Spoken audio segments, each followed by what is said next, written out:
Salam sejahtera, akhirnya Ketua Menteri Sabah Haji Jinor tampil buka cerita berkait dengan video tular adun didakwa rasuah. Ini penjelasan daripada Haji Jinor. Memang sudah kita jangka ini akan berlaku. Haji Jinor menyatakan bahawa video tular adun didakwa rasuah mungkin hanya untuk melemahkan kerajaan negeri, kata Haji J. Sudah sekian lama beberapa netizen dan pengulas politik menyatakan bahawa ada unsur video-video yang ditularkan itu sengaja dimainkan ketika adun ataupun Dewan Undangan Negeri Sabah sudah menghampiri masa matangnya, iaitu waktu untuk pilihan raya. Video-video itu dikatakan sengaja disiarkan pada waktu sekarang ini, iaitu waktu di mana PRN Sabah sudah berada di hujung tanduk. Pada bila-bila masa saja PRN Sabah akan dilangsungkan. Oleh sebab itulah, ada kebenaran yang dinyatakan oleh Haji Jinor, iaitu video tular adun dakwa rasuah mungkin hanya untuk melemahkan kerajaan negeri semata-mata. Ketua Menteri Sabah Haji Jinor berkata video tular membabitkan adun yang didakwa membincangkan rasuah baru-baru ini mungkin bertujuan untuk melemahkan kerajaan negeri. Haji Ji berkata, setakat ini dia masih belum menonton video terbabit, tetapi menyerahkan perkara itu untuk disiasat Suruhanjaya Pencegahan Rasuah Malaysia SPRM. Kata Haji Jinor, ini susah untuk saya komen dan saya tidak boleh komen secara lanjut, kata Haji Jinor. Ada juga pengulas politik kata lebih baik Haji Ji diam saja, jangan ulas apa-apa, jangan komen apa-apa, takut-takut nanti komen beliau itu akan diguna dan salah guna oleh pihak lawan Haji Jinor, kata netizen. Haji Ji juga menyatakan, saya menyerahkan kepada pihak berwajib untuk menyiasat hal ini, kerana ini disifatkan mempunyai motif tertentu, kata beliau. Ini mungkin bertujuan melemahkan kerajaan. Tapi saya ingin tegaskan, kata Haji Ji, bahawa kerajaan negeri hari ini kekal kukuh perpaduannya dalam Gabungan Rakyat Sabah JRS dan juga Pakatan Harapan PH+. Ini cukup matang. Jadi itulah kedudukannya. Ini cukup mantap. Jadi itulah kedudukannya, kata Haji Ji. Kita tunggu penyiasatan daripada pihak berwajib. Katanya dilapor harian Metro ketika diminta mengulas berhubung isu berkenan semalam. Malaysia kini baru-baru ini melaporkan sekurang-kurangnya 8 rakaman video mengaitkan beberapa adun sebuah negeri yang didakwa membincangkan rasuah bernilai ratusan ribu ringgit yang diberikan kepada mereka sebagai balasan untuk mendapatkan projek. Semalam, pemberi maklumat yang merupakan seorang ahli perniagaan mendedahkan rakaman keempat yang menunjukkan pemimpin kanan negeri berkenan tahu berkaitan dakwaan imbuhan terhadap wakil-wakil rakyatnya. Saudara-saudara sekalian, apa pula pendapat anda untuk isu kali ini? Adakah anda juga senada dengan Haji Jinor bahawa tindakan menularkan video-video itu adalah tindakan yang mungkin hanya untuk mau melemahkan kerajaan negeri Sabah? Pun begitu, ramai netizen mengatakan kalau tiada angin bergoyang takkan berlaku, dan kalau berani kerana benar, takut kerana salah, kata netizen. Jadi kalau memang tiada kes, kalau memang tiada rasuah, kalau memang tiada apa-apa yang dilakukan, kenapa mau takut? Itu sebabnya ramai yang menyokong tindakan Haji Ji untuk menyerahkan perkara ini kepada pihak berkuasa, kerana kata mereka yakin Ketua Menteri Sabah mampu menangani masalah ini dan tiada kes, tiada jugalah masalah. Ada beberapa komen daripada netizen untuk isu ini. Kata Red Parrot, Haji Ji kenyataan yang sangat bagus. Big Boss, nasib kaulah, kata Big Boss, tolong selesaikan masalah ini. BLKNG kata, sebab rasuah rakyat makin lemah. Sekian dulu untuk kali ini. Jangan lupa tinggalkan komen Anda. Salam sejahtera. Terima kasih karena bersama dengan saya di Nazlin Unity Channel. Ini perkembangan terkini tentang skandal rasuah membabitkan adun Sabah dan pemimpin tertinggi di Sabah. Hari ini kita dikejutkan dengan satu kenyataan bahwa SPRM ambil kenyataan dari timbalan Ketua Menteri Sabah dan dua adun.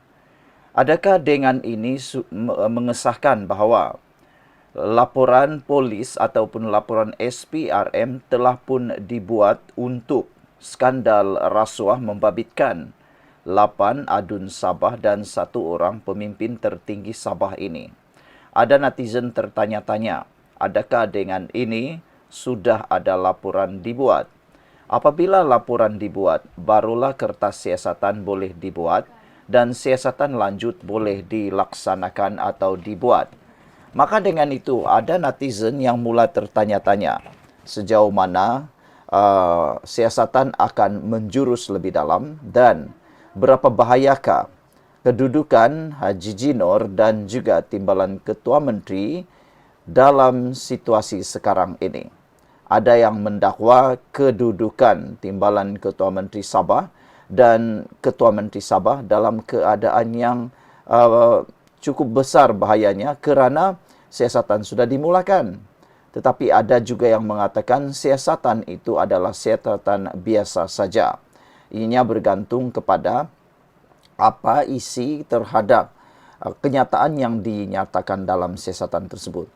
Ada dua perkara yang menjadi panas sekarang di media sosial, iaitu tuntutan letak jawatan, adakah letak jawatan, dan adakah Dewan Undangan Negeri Sabah akan bubar dalam masa yang terdekat ini. Hari ini SPRM ambil kenyataan dari timbalan Ketua Menteri Sabah dan dua adun.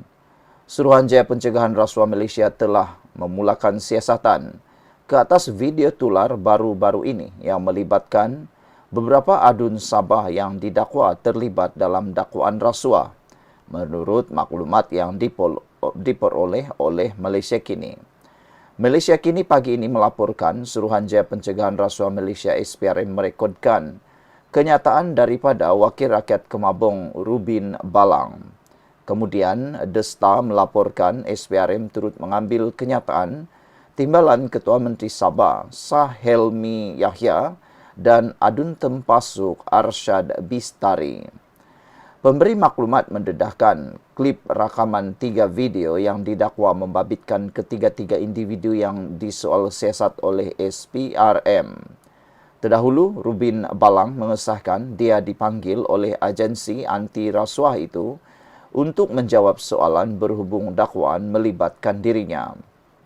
Menurut Wakil Rakyat Kemabong Rubin Balang yang turut dipaparkan dalam rakaman tersebut, dia telah dipanggil oleh agensi anti rasuah itu untuk menjawab soalan berhubung dakwaan melibatkan dirinya.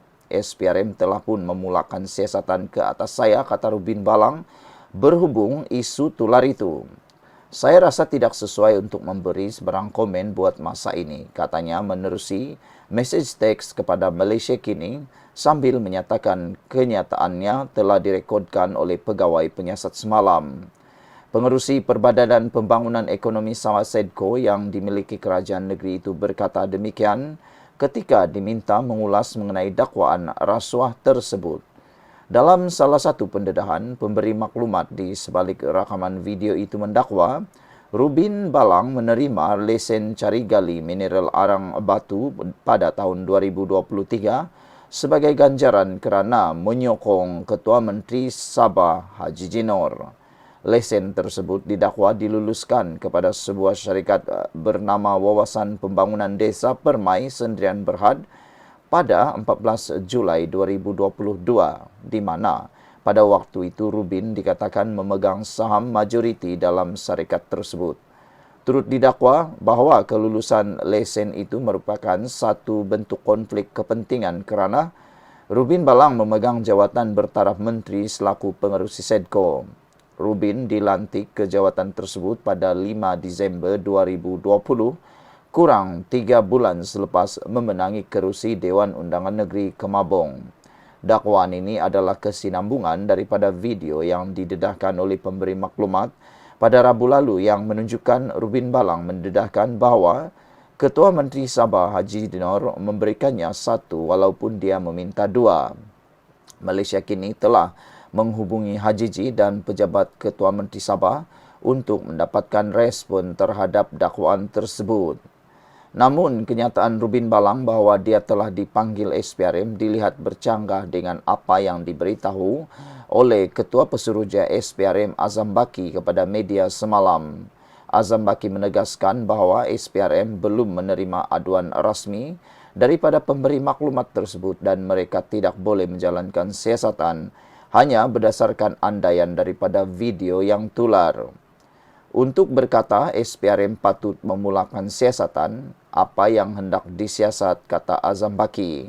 Kononnya tular di media sosial bahawa video itu berlaku di Sabah dan sebagainya.